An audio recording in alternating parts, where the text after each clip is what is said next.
If you're watching this video, give it a like and subscribe to Just the Chords for all of our piano tutorials. Today we're talking about another really common progression in the key of C. We're going to talk about the progression 1, 5, 1. The 1 chord is going to be built off C in this major key, C, E, G. That's where we will start and end. When we're talking about the 5 chord, we're talking about the 5th scale degree of that key. 1, 2, 3, 4, 5. It's G. We're going to make it a major chord. G major, G, B, D. And then we go back to the C, C, E, G. That's our 1 chord. Let's try it in one hand, 2 measures per chord. First, on C, we get C.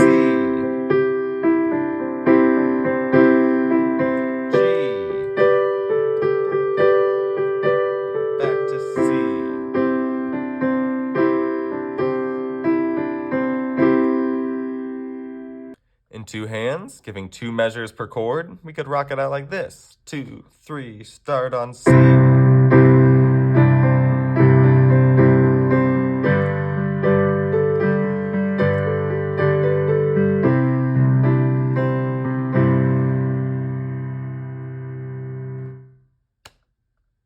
Keep trying this out for good practice, and then play on to our other progression videos.